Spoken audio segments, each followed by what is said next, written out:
जैसी करनी वैसी भरनी। प्राचीन समय की बात है। रामपुर नामक गांव में एक किसान रहता था। वह बहुत मेहनती था। उसके दो बेटे थे। एक का नाम था राम और दूसरे का नाम श्याम था। राम बहुत ही भोला था, लेकिन श्याम बहुत होशियार और दुनियादारी वाला था। गांव के दुकानदार राम के इस भोलेपन का बहुत फायदा उठाते थे। राम जब भी कोई चीज खरीदने जाता था तो वह उसको महंगे भाव में बेचते थे। एक दिन राम बाजार से सब्जी खरीदने गया। राम ने टमाटर का दाम पूछा तो दुकानदार ने उसे 50 रुपए बताया। राम ने कोई मोल भाव नहीं किया और उसने 50 रुपए देकर टमाटर खरीद लिए। तभी उधर से उसका भाई श्याम गुजर रहा था। उसने जब राम को देखा तो उसके पास आ गया। उसने राम से पूछा, तुम बाजार में क्या कर रहे हो? राम ने कहा, भैया माँ ने टमाटर मंगवाए थे, वही लेने आया हूँ। श्याम ने जब यह सुना तो उसने दुकानदार से कहा, मेरा भाई बहुत भोला है, तुम इसके भोलेपन का फायदा उठा रहे हो। चुपचाप उसे रुपए वापस करो। दुकानदार ने श्याम की बात सुनकर राम को पैसे वापस कर दिए और उसके बाद श्याम राम को लेकर घर की तरफ चल दिया। और उधर घर में उसके माता पिता आपस में बात कर रहे थे। उसके पिता कह रहे थे, भाग्यवान, हमारे पास भगवान का दिया हुआ सब कुछ है, लेकिन मैं कुछ दिनों से बहुत परेशान हूँ। उसकी पत्नी ने जब इसका कारण पूछा तो उसने कहा, हमारा बड़ा बेटा तो बहुत समझदार और होशियार है, लेकिन मुझे राम की चिंता हो रही है क्योंकि उसके भोलेपन के कारण सब उसका फायदा उठाते हैं। अभी वह दोनों बातें कर ही रहे थे कि तभी राम और श्याम वापस आ गए। श्याम अपने पिता की बातें सुन लेता है और वह कहता है, पिताजी आप चिंता ना करें, मैं राम का हमेशा ख्याल रखूंगा। उसके पिता को यह बात सुनकर बहुत खुशी हुई। इसी तरह बातें करते करते रात हो गई। तब श्याम ने राम से कहा, राम, कल हमें नई फसल लगानी है, तो उसके लिए हमें खेत जोतना होगा। तुम कल सुबह जल्दी उठ जाना। राम ने कहा, हाँ भैया, मैं सुबह जल्दी उठ जाऊंगा। ये बातें करने के बाद दोनों सो गए। अगले दिन सुबह उठकर दोनों जाने की तैयारी करने लगे। श्याम ने जाकर ट्रैक्टर को स्टार्ट किया और राम को बिठाकर खेत की तरफ चल पड़ा। और खेत में पहुंचकर दोनों खेत को जोतने लगे। खेत को जोतने के बाद दोनों घर वापस आ गए। घर आकर देखा तो उनके पिताजी की तबीयत खराब थी। उन्होंने श्याम से कहा, बेटा, मेरा अब कोई भरोसा नहीं है। मैं चाहता हूँ कि मरने से पहले मैं तुम दोनों की शादी कर दूं। दोनों ने पिताजी की इच्छा का सम्मान करते हुए हाँ बोल दिया। कुछ ही दिनों के अंदर दोनों की शादी हो गई। शादी के कुछ दिनों के बाद ही उनके पिताजी की मृत्यु हो गई। श्याम की पत्नी बहुत ही तेज और होशियार थी और दूसरी तरफ राम की पत्नी बहुत ही सीधी और समझदार थी। एक दिन श्याम ने राम से कहा, अब तुम्हारी शादी हो गई है, अब तुम भी अपनी जिम्मेदारियां समझो और मेरे साथ मिलकर काम को संभालो। राम ने कहा, ठीक है भैया, आप बताओ मुझे क्या करना है। तब श्याम ने कहा, ये 50 बोरियां अनाज की है, तुम इनको ले जाकर बाजार में बेच आओ। राम बहुत ही आज्ञाकारी था। उसने बैलगाड़ी पर अनाज की बोरियां रखी और बेचने के लिए बाजार चल दिया। बाजार में पहुंचकर वह एक सेठ के पास पहुंचा और उसने कहा, मेरे पास अनाज की 50 बोरियां हैं, आप बताओ कि आप मुझे इसके क्या दाम दोगे। सेठ ने अनाज को देखकर हाथ में लेकर देखा और कहा, तुम्हारा अनाज ज्यादा अच्छा नहीं है, बाजार में इसकी मांग बहुत कम है, लेकिन तुम आदमी भले लग रहे हो, इसलिए मैं तुम्हें 100 रुपये प्रति बोरी दूंगा। अगर तुम्हें मंजूर हो तो बताओ, नहीं तो अपना अनाज कहीं और बेच लो। राम ने उसकी बात सुनकर कहा, ठीक है सेठ जी, आप मुझे 100 रुपये प्रति बोरी के हिसाब से पैसे दे दीजिए। सेठ ने जब राम की बात सुनी तो उसने सोचा, ये बिल्कुल बेवकूफ लगता है, तभी तो आसानी से मान गया। ये सोचने के बाद सेठ ने राम से कहा, ये लो अपने 5,000 रुपये और आगे से भी अनाज बेचने के लिए मेरे पास ही आना। राम ने सेठ की बात सुनकर कहा, हाँ बिल्कुल सेठ जी, आगे से मैं आपके पास ही आया करूंगा। यह बोलकर राम वहां से चला गया और कुछ समय के बाद अपने घर पहुंच गया। घर पहुंचकर राम ने श्याम से कहा, भैया, आज तो मैंने बहुत समझदारी का काम किया है, क्योंकि आज मैं मुनाफे का सौदा करके आया हूँ। श्याम उसकी बात सुनकर खुश हो गया और बोला, अच्छा भाई, बताओ आज कितना मुनाफा करके आए हो। यह कहकर राम ने जेब से पैसे निकालकर श्याम को दे दिए। श्याम ने पैसे गिने और पूछा, बाकी पैसे कहाँ हैं? राम ने उसकी बात सुनकर पूछा, भैया, बाकी के पैसे आपका क्या कहना चाहते हो? तब श्याम ने उससे कहा, प्रति बोरी 150 रुपये के हिसाब से 7,500 बनते हैं और तुमने मुझे 5,000 रुपये दिए हैं। राम ने श्याम की बात सुनकर कहा, लेकिन भैया, सेठ जी ने तो मुझे 100 रुपए प्रति बोरी के हिसाब से पैसे दिए हैं। श्याम को ये सुनकर गुस्सा आ गया और वह गुस्से में बोला, तुमने आज फिर साबित कर दिया कि तुम बड़े बेवकूफ हो। तुमने आज 2,500 रुपए का नुकसान कर दिया। आखिर तुम कब अपनी जिम्मेदारी समझोगे? राम को बहुत बातें सुनने के बाद श्याम वहां से चला गया और अंदर जाकर उसने अपनी पत्नी को कहा, मेरा भाई बहुत बेवकूफ है। मैं उसे कितना भी समझा लूं लेकिन वह कुछ समझता ही नहीं है। आज वह 2,500 रुपए का नुकसान करके आया है। उसकी पत्नी ने यह सुनकर कहा, तुम उसके बारे में इतना क्यों सोचते हो? वह जो करता है उसे करने दो। अपनी पत्नी की बात सुनकर श्याम बोला, तुम कैसी बातें कर रही हो? आखिर वह मेरा छोटा भाई है। वह बहुत भोला भाला है, इसलिए लोग उसे बेवकूफ बनाते हैं। अगर मैं उसके बारे में नहीं सोचूंगा तो फिर कौन सोचेगा? उसकी पत्नी ने फिर कहा, आप समझते क्यों नहीं? उसके कारण आपका भी नुकसान होता है। नुकसान तो राम करता है, आप सिर्फ अपना देखें। अपनी पत्नी की बात सुनकर श्याम उसकी बातों में आ गया और अगले दिन राम से कहा, तुम ट्रैक्टर ले जाओ और खेत को जोत दो, और जो अनाज के 50 बोरे और बेचे हैं उनको भी बेचकर आता हूँ। उसको बेचने से जो भी पैसे मिलेंगे उसको हम आधे आधे बांट लेंगे। श्याम की बातें सुनकर राम ने कहा, भैया आप कैसी बातें कर रहे हो? मुझे आपके ऊपर पूरा विश्वास है, इसलिए आप आगे से हमारे बीच में पैसों की बात मत लाना। यह सब बातें करने के बाद दोनों अपने अपने काम पर चले गए। राम खेत जोतने लगा और श्याम अनाज बेचने के लिए बाजार चला गया। वहां पहुंचकर श्याम ने सेठ से कहा, मेरे पास अनाज के 50 बोरे हैं।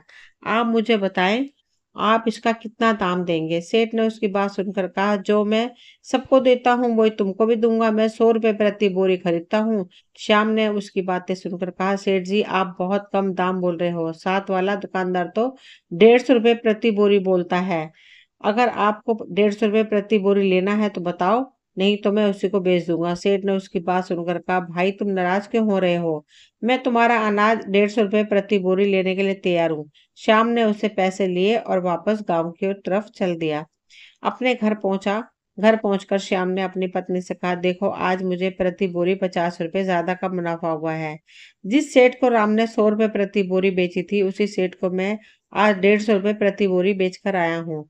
अब मैं और श्याम इन पैसों को आधा आधा बांट लेंगे। उसकी पत्नी ने यह बात सुनकर कहा, क्या क्या आप पागल हो? मुनाफा आपने कमाया तो फिर आधा आप उसे क्यों देंगे? इसलिए इन पैसों को आप अपने पास रखो और राम के साथ 5,000 रुपए में से आधा आधा बांटना।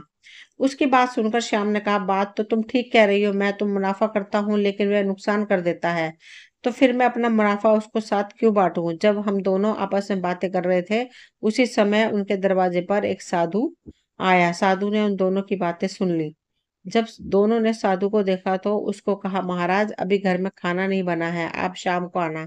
साधु ने कहा, बेटा कोई बात नहीं, लेकिन मेरी एक बात सुनो। तुम लोग जो भी अभी बातें कर रहे थे मैं उसके बारे में कुछ कहना चाहता हूँ। तुम अपने भाई के साथ बेईमानी करने की बात कर रहे थे, यह बिल्कुल गलत है। श्याम ने साधु की बात सुनकर कहा, महात्मा जी यह हमारे घर का मामला है, आपको इसमें बोलने की जरूरत नहीं है। साधु ने कहा, ठीक है बेटा, लेकिन मेरी एक बात याद रखना, जैसा तुम करोगे वैसा तुम्हें भोगना पड़ेगा। उस समय तुम्हें कोई नहीं बचा सकता। साधु की बात सुनकर श्याम हंस दिया और बोला, कोई बात नहीं महाराज, जो होगा देखा जाएगा। उसके बाद साधु वहां से चला गया। तभी राम खेत से वापस आया। श्याम ने राम से कहा, आज जो मैंने अनाज बेचा है वह भी 5,000 रुपए में ही बिका है, तो उसमें से आधे 2,500 रुपए तुम्हारे हैं, ये लो। इनको गिन लेना, यह पूरे 2,500 है। राम ने श्याम की बात सुनकर कहा, आप कैसी बातें कर रहे हो भैया? अपने गिनकर ही दिए हैं, आप भला मुझे कम क्यों देंगे? इसी तरह समय बीतने लगा। श्याम महंगे दामों में अनाज बेचता, अपने भाई को कम दाम बताता और पैसे भी कम देता। फिर एक दिन श्याम अपनी पत्नी के लिए सोने का हार लाया और बोला, यह हार कैसा लग रहा है? उसकी पत्नी हार को देखकर बहुत खुश हुई और बोली, मैं इसको राम की बीवी को दिखाकर आती हूँ। श्याम ने उसकी बात सुनकर कहा, यह हार तुम मुझसे क्यों दिखाने जा रही हो? अगर उसने देखा तो वह समझ जाएगी कि मैं राम के साथ बेईमानी कर रहा हूँ। उसकी पत्नी ने कहा, अरे कुछ नहीं होगा जी, आप रुको, मैं दिखाकर आती हूँ। यह बोलकर वह राम की पत्नी के पास चली गई। उसको कहा, देखो तुम्हारे जेठ जी मेरे लिए हार लाए हैं, बताओ तो कैसा है? राम की पत्नी ने कहा, दीदी यह तो बहुत सुंदर हार है और बहुत महंगा भी लगता है। राम की पत्नी का हार देखकर शक होने लगा। शाम के समय जब राम घर आया तो उसने कहा, आज बड़े जेठ जी दीदी के लिए सोने का हार लेकर आए हैं। और वह बहुत महंगा है। राम ने उसकी बात सुनकर कहा, यह तो बहुत अच्छी बात है। भैया दिमाग से काम लेते हैं, इसलिए वे ज्यादा पैसे कमाते हैं और इसलिए ले आए होंगे। राम की बात सुनकर उसने कहा, जेठ जी और कौन सा काम करते हैं? तुम दोनों मिलकर एक ही काम तो करते हो, फिर उनके पास इतने पैसे कहाँ से आए?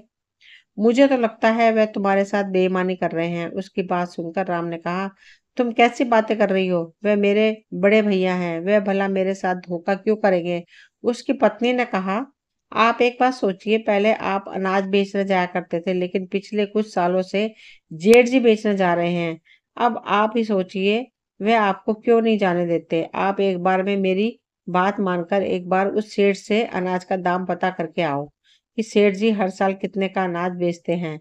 अपनी पत्नी की बात सुनकर राम बाजार गया और सेठ के पास जा पहुंचा और उससे कहा, सेठ जी, मुझे आपसे कुछ पूछना है। सेठ ने कहा, हाँ राम, बताओ क्या पूछना चाहते हो? राम ने सेठ से कहा, मेरे बड़े भैया हर साल आपके पास फसल बेचने आते हैं, वह फसल कितने में बिकती है? सेठ ने उसकी बात सुनकर कहा, हर साल फसल के दाम ऊपर नीचे होते रहते हैं, कभी मैं उनसे 150 रुपये प्रति बोरी या फिर 200 रुपये प्रति बोरी भी ले लेता हूँ। यह बात सुनकर राम को बहुत बुरा लगा और वह वापस घर चला गया। घर जाकर उसने अपनी माँ से कहा, माँ, भैया पिछले कुछ सालों से मेरे साथ बेईमानी कर रहे हैं। वे बाजार में ज्यादा दाम में अनाज बेचते हैं और मुझे कम बताते हैं। यह सुनकर उसकी माँ ने श्याम से पूछा, क्या तुम्हारा भाई सही बोल रहा है? तुम उसके साथ बेईमानी कर रहे हो? श्याम ने अपनी माँ की बातें सुनकर कहा, हाँ राम सही बोल रहा है, लेकिन मैं अपना मुनाफा उसके साथ क्यों बांटूं? मैं इतनी होशियारी से कमाता हूँ और यह अपनी बेवकूफी से गवा देता है, इसलिए मुनाफे के पैसे मैं खुद कर रख लेता हूँ। जब उसकी माँ ने यह सुना तो उन दोनों का बंटवारा कर दिया और उस दिन के बाद दोनों अलग-अलग रहने लगे। राम सुबह के समय जंगल में जाता और वहां से लकड़ियां काटकर बाजार में बेच देता और उसके बाद घर लौट आता। राम की पत्नी भी जब खुश थी, वह सोचती थी कि भले ही कम पैसे कमा रहे हैं, लेकिन पूरी मेहनत तो घर में आ ही रही है ना। इस तरह राम अपना गुजारा करने लगा और उधर दूसरी तरफ श्याम ने जो बेईमानी करके पैसे कमाए थे, उन पैसों से उसने एक बड़ा घर खरीद लिया और शान से रहने लगा। एक दिन शाम का साला कुंदन उसके घर आया। वह बहुत ही चतुर और बेईमान किस्म का आदमी था। वह शाम का घर देखकर हैरान रह गया। उसने अपनी बहन से कहा, दीदी, आपने तो बहुत बड़ा घर ले लिया है, लगता है आप लोगों के पास बहुत पैसा आ गया है। उसने अपने भाई से कहा, हाँ भैया, अब हम लोग अलग अलग रहते हैं, इसलिए हमने अपने जमा किए हुए पैसों से ये बड़ा घर ले लिया है। इतनी सारी धन दौलत देखकर कुंदन के मन में लालच आ गया। तभी श्याम की पत्नी ने उससे पूछा, भैया आपका कैसे आना हुआ? किसी काम से आए हो क्या? उसने कहा, हाँ दीदी, मैं काम से आया हूँ। पिताजी अपनी जायदाद में से आपको हिस्सा देना चाहते हैं, इसलिए कल मैं जमीन के कागज लेकर आया हूँगा। आप उस पर जीजा जी के साइन ले लेना। यह बोलकर कुंदन वहां से चला गया। थोड़ी देर के बाद जब श्याम घर आया तो उसकी बीवी ने उसे सारी बात बताई। पत्नी की बात सुनकर श्याम बहुत खुश हुआ और बोला, अब तो हम और भी अमीर हो जाएंगे।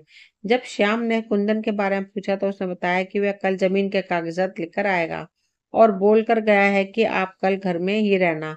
अगले दिन कुंदन शहर से फिर वापस आया और अपनी दीदी के घर पहुंचा। उसने अपने जीजा जी से कहा, जीजा जी, इन कागजात पर साइन कर दो, उसके बाद आप अपने हिस्से की जमीन के मालिक बन जाएंगे। श्याम ने कागजात के लिए उसने देखा, उसमें सब कुछ अंग्रेजी में लिखा हुआ था। श्याम को अंग्रेजी नहीं आती थी। उसने कुंदन से कहा, यह तो अंग्रेजी भाषा में लिखा हुआ है और मुझे तो अंग्रेजी आती ही नहीं है, फिर मैं इसे कैसे पढ़ूंगा? कुंदन श्याम की बात सुनकर कहा, जीजा जी, क्या आपको मेरे ऊपर विश्वास नहीं है?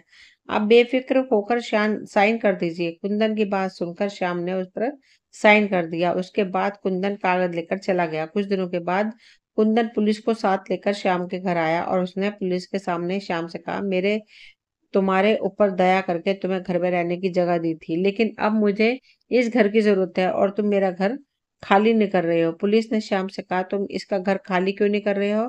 क्या तुम्हें जेल जाना है? पुलिस वाले की बात सुनकर श्याम ने कहा, यह झूठ बोल रहा है, यह तो हमारा अपना घर है। पुलिस वाले ने श्याम से कहा, यह घर तुम्हारा है, इस बात का क्या सबूत है?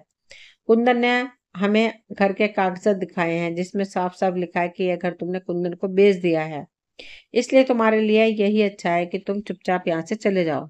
इंस्पेक्टर की बात सुनकर दोनों पति पत्नी चुपचाप वहां से चले गए। वे समझ गए थे कि कुंदन ने उनसे धोखे से साइन करवा लिए हैं। एक दिन राम लकड़ी बेचने के लिए बाजार जा रहा था, तभी उसकी नजर अपने भैया भाभी के ऊपर पड़ी। वह बहुत बुरी हालत में थे और एक पेड़ के नीचे बैठे भीख मांग रहे थे। राम ने जब यह देखा तो उनके पास गया और उनसे पूछा, भैया यह आपको क्या हो गया? आप इतनी बुरी हालत में कैसे आ गए? राम की बात सुनकर श्याम ने कहा, मेरे साले ने मेरे साथ धोखा किया है। यह कहकर श्याम ने अपने साथ हुई सारी घटना राम को बताई और उनका यह हाल कैसे हुआ। श्याम की बात सुनकर राम ने कहा, कोई बात नहीं भैया, अभी आप मेरे घर चलो। यह कहकर राम अपने भैया भाभी को लेकर घर आ गया। राम की पत्नी और उसकी माँ श्याम की हालत देखकर बहुत दुखी हुए। राम ने उनको सब कुछ बताया। उसकी बात सुनकर उनकी माँ ने कहा, यह तो तुम्हारे साथ होना ही था, क्योंकि तुमने अपने छोटे भाई को धोखा दिया था। तुमने उसके भोलेपन का फायदा उठाया। पैसे के लालच में तुम अपने पिताजी को दिया हुआ वचन भी भूल गए। श्याम ने अपनी माँ और राम से माफी मांगी और कहा, मैं अपनी गलतियों के लिए बहुत शर्मिंदा हूँ। दोस्तों, ये कहानी आपको कैसी लगी? दोस्तों, ये कहानी सिर्फ एक राम की कहानी नहीं है, ये आज घर घर की कहानी है। मनुष्य अपने लालच के कारण इतना नीचे गिर जाता है कि पैसों के लिए वह अपने भाई का खून करने से भी पीछे नहीं हटता है। लेकिन यह एक बात भूल जाता है कि कुदरत का एक नियम है, जैसी करनी वैसी भरनी। अगर तुम किसी के साथ आज गलत करोगे तो कल तुम्हारे साथ भी यही होगा। तुम्हारे साथ भी गलत होगा। यह कुदरत का नियम है और इसको कोई भी नहीं बदल सकता। जैसा करोगे वैसे ही भरना पड़ेगा। दोस्तों, जीवन में रिश्ते बहुत कम समय के लिए मिलते हैं। उनकी कद्र करना बहुत जरूरी है। अगर तुम उनकी कद्र नहीं करोगे तो आने वाले समय में ये रिश्ते बिल्कुल ही खत्म हो जाएंगे। इसलिए जीवन में रिश्तों को पहले देखें और उसके बाद बाकी चीजों को। दोस्तों, ये कहानी यहीं तक थी। मुझे उम्मीद है आप सभी को पसंद आई होगी। अगर पसंद आई हो तो प्लीज चैनल को लाइक करें, वीडियो को शेयर करें। मिलती हूँ अगली वीडियो में, तब तक के लिए थैंक यू।